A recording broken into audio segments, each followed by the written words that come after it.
Do you believe that Robert Wagner knows a lot more about what happened to his wife than he's ever said? Well, I think he absolutely does because he's the last one to see her. The tragedy of Robert Wagner is beyond heartbreaking, as the 95-year-old actor has reportedly turned into a recluse, while more damning details about his late wife's mysterious death continue to surface.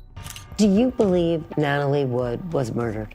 I think it's suspicious enough to make us think that something happened. Despite his celebrated career, Wagner now lives under the shadow of Natalie Wood's unsolved drowning. As circumstances surrounding that fateful night of November 29, 1981, remain troubling, the heartbreaking legacy of this Hollywood tragedy has continued to unfold in numerous shocking ways, and in this video, we'll dissect it all piece by piece. Care to find out? Keep watching till the end. The complex relationship with Natalie Wood. They said the romance between Natalie Wood and Robert Wagner always sounded like something pulled straight out of a Hollywood storybook, and in many ways it truly was. People often remembered how it started with a young Natalie, only 10 years old, spotting Wagner at 20th Century Fox and reportedly telling her mother with innocent certainty that she planned to marry him one day.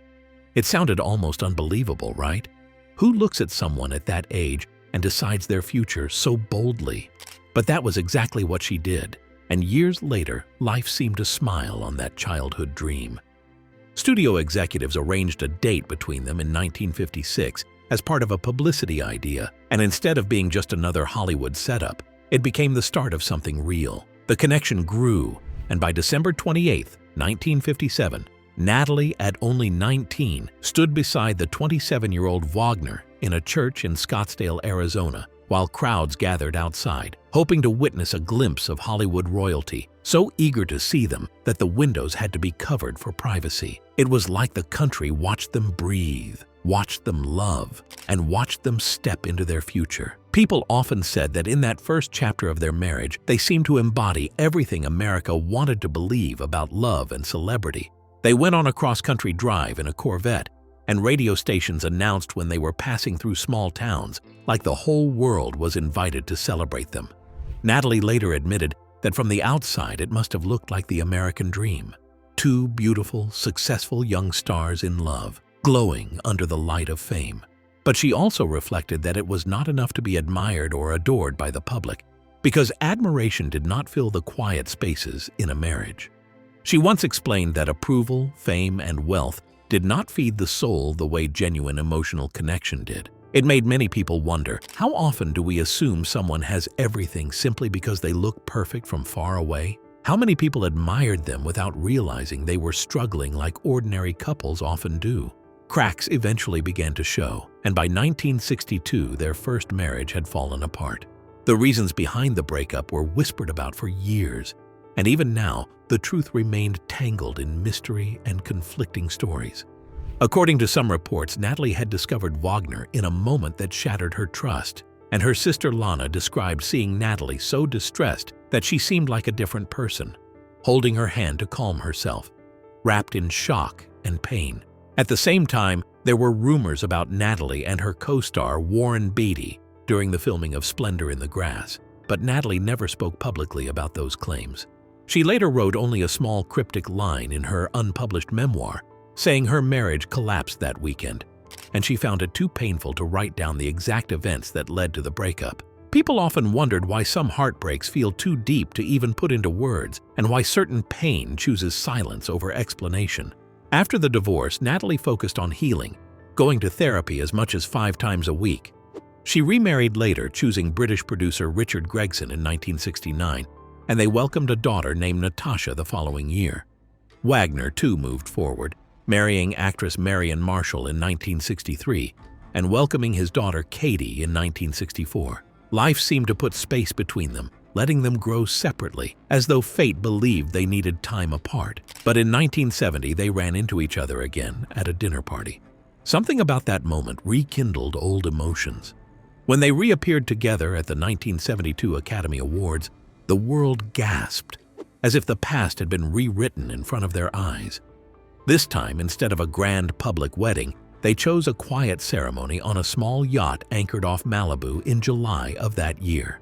Natalie later reflected that their first marriage had been like two young people acting in a story created by others, pretending strength where they felt insecurity, hiding their fears instead of revealing them. But now, she said, they had learned to talk to each other openly, to see each other not as perfect stars, but as real human beings. They welcomed another daughter, Courtney, in 1974, and many believe they finally found the peace they once lacked.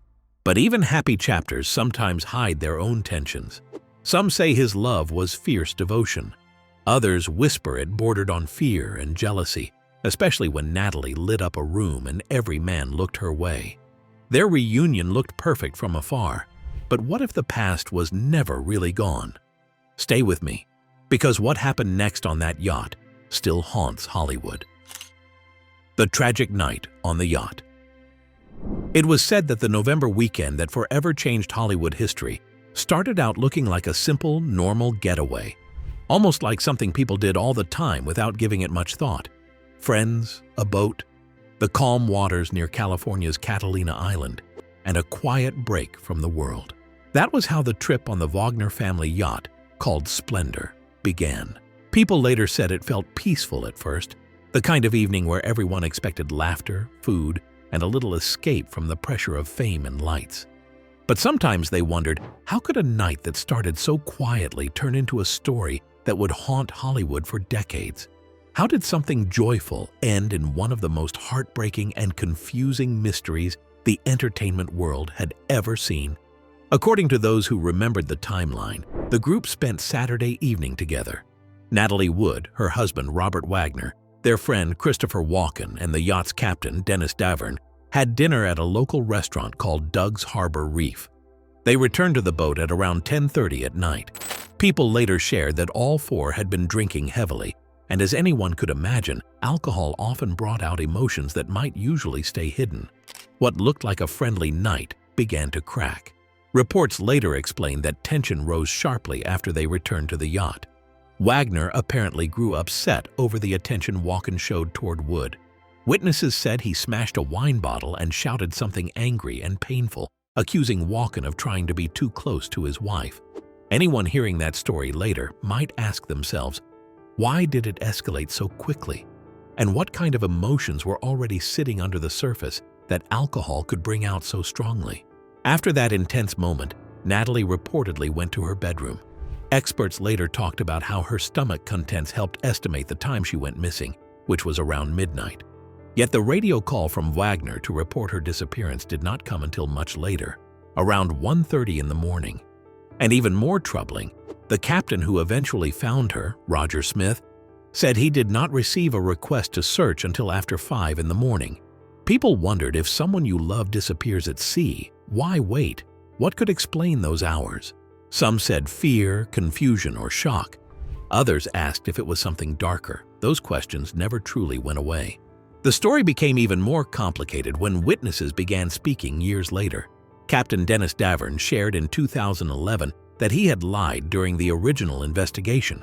He said he heard Wagner and Wood arguing on the back of the boat after the earlier outburst. That night, was there an argument on the yacht? Yes, that night there was an argument that actually started the day before. For a long time, he was the only one who claimed to hear this, and many wondered if his story could really be trusted. But then 2 new witnesses came forward once the case reopened. One said they saw figures on the back of the Splendor and recognized the voices as Wood and Wagner arguing. Another person, Marilyn Wayne, who had been on a nearby boat, said she heard something heartbreaking between 11 and 11:15 that night. She said she heard a woman's voice crying for help and saying she was drowning, pleading for someone to save her. She believed the cries lasted about 15 minutes. People who heard this could not help but ask themselves, if such cries were real, why did no one act fast enough? Could someone have reached her? Could she have survived? When the autopsy results were later studied again, more troubling details came to light. Natalie had bruises on her arms, legs, and face. The report described a large bruise on her forearm, several smaller ones on her thigh, and scratches on her legs. At first, some assumed these came from trying to climb into a boat or hitting something in the water. But years later, in 2013, Medical experts said the bruises looked like they happened before she entered the water. That changed everything.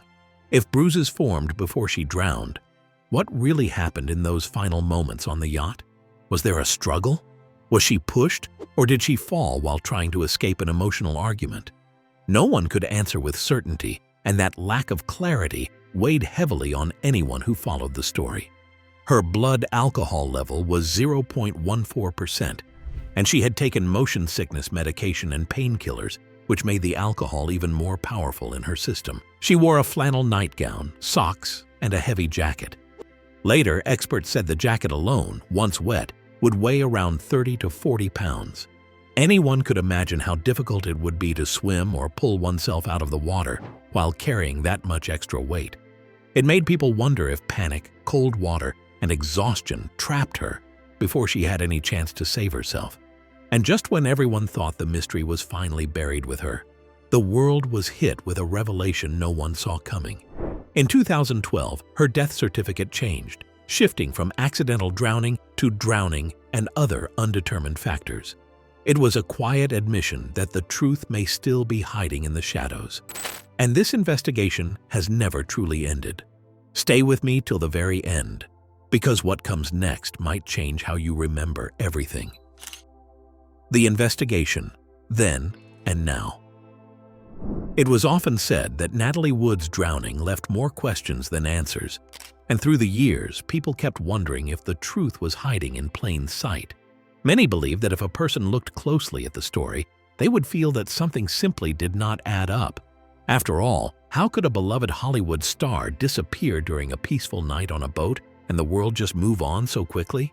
When she first died in 1981, the authorities worked on the case for only 2 weeks, and the Los Angeles County coroner, Thomas Noguchi, ruled it an accidental drowning. He explained that Natalie had been drinking heavily and likely fell into the water while trying to secure a small boat tied to the yacht. People were told that yes, she had bruises, but they were apparently not serious and likely happened when she drowned. At that time, most of the public accepted this explanation and believed the case was closed. For 30 long years, that story stood as the official truth, and many did not question it. But was it really that simple? Or was everyone too quick to accept an answer because it felt easier than digging deeper? Everything began to shift in 2011 when Dennis Davern, the captain who had been on the yacht that night, suddenly admitted he had lied during the first investigation. That moment changed everything and made many people stop and wonder. Why would someone lie about such a serious event, unless there was something to hide? Soon after, investigators reopened the case and new details started coming to light. By 2012, the Los Angeles coroner's office even changed Natalie's death certificate from accidental drowning to drowning and other undetermined factors. That wording alone made people sit up. It suggested that someone somewhere believed there was more to the story. Investigators began talking about bruises on her body that looked troubling, and one detective even made the haunting remark that she looked like someone who had been attacked. Could that really be the case? And if so, why had it taken so long for people to acknowledge it? As the investigation continued, attention turned toward Robert Wagner, Natalie's husband, and the last person seen with her before she disappeared. Since the reopening of the case, investigators reportedly tried to speak with Wagner at least 10 times, yet he and his lawyer refused every request. In 2018, the authorities publicly named him a person of interest and pointed out that he was the last person with Natalie before she vanished. That alone caused many people to pause. Why would someone refuse to help clear up the final moments of a loved one's life? Was it grief, or was there something deeper going on? Investigators also mentioned that Wagner's different versions of events did not match what other witnesses said. Lieutenant John Carina expressed clear frustration, saying he had never seen Wagner give details that lined up with everyone else's accounts. Naturally, that refusal to cooperate only led to more suspicion. After all, when a person has nothing to hide, would they not be willing to speak up and help find the truth, especially when it involves someone they loved? While Wagner stayed silent, Natalie's sister Lana Wood and Captain Davern spoke openly and with strong conviction. Lana repeatedly said that she believed Wagner was responsible for her sister's death, even saying publicly that she thought he killed Natalie. She pointed out that Natalie had always been terrified of water and insisted that Natalie would never willingly go near the edge of the boat at night. That detail alone made many people sit back and think. Over time, more people found themselves asking the same difficult questions. How could someone known for fearing water suddenly end up drowning by accident?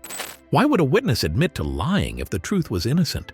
You know, moments like this make you stop and wonder, if he truly wanted answers, why refuse to speak to investigators? Why let so many unsettling details sit in silence, never fitting together?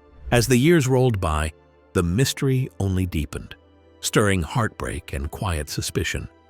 And trust me, you'll want to stay with me till the very end, because what comes next says everything. The final years: regret, reflection, and reclusion. In the decades that followed Natalie Wood's tragic drowning, those close to Robert Wagner said that his life seemed to be shaped by a storm of emotions that never really settled. People around him often spoke about how he moved through the years trying to balance what he said to the world and what he carried inside himself. There were moments when he tried to deny that certain feelings existed, but at the same time, his private life reportedly showed a man dealing with deep pain and confusion. Some wondered how someone could continue living with such a heavy cloud hanging over them. Could anyone ever truly move on from a loss so public, so mysterious, and so tied to their name? In 2008, Wagner shared memories in his memoir, where he opened a small window into that terrible night on the water. According to what he wrote, he even admitted that during an argument, he smashed a wine bottle. Still, he did not confirm what really happened afterward and continued to say that nobody could know exactly how Natalie ended up in the water. He left the story sitting in silence, almost as if the truth was too painful or too complicated to say out loud. Years later, in another memoir from 2016, he confessed that when Natalie died, he felt like his whole life ended too. He expressed that the grief sat on him in a way that he could not shake off. His daughter Natasha also spoke about how deeply the tragedy changed him. She remembered a father who used to be carefree and happy, and then she shared how, after her mother's death, everything about him became heavier, quieter, and weighed down by sadness. It made many people wonder, how does someone carry a loss that big for so long? Now, at 95, Wagner reportedly lives a very private life in Colorado, far away from the spotlight that once celebrated him. Even through all of the doubt, grief, and whispers over the years, Wagner often shared that his family helped him hold himself together. He spoke about how his children supported him in ways he would never forget, and how friends stood by him when the world felt cold. Love found him again when he married actress Jill St. John in 1990, and that new chapter seemed to give him something to hold on to. What many found especially touching was how close he remained with Natasha, Natalie Wood's daughter. He described their bond as something powerful, something they both clung to through every wave of emotion and every difficult memory. They supported each other when the world felt too heavy, and that connection became one of the strongest and most lasting parts of his life story. With this, we have come to the end of this video. Thanks for watching. If you enjoyed this video, do well to like, comment, and subscribe for more content. To enjoy more thrilling stories, click now on the following video that pops up on your screen.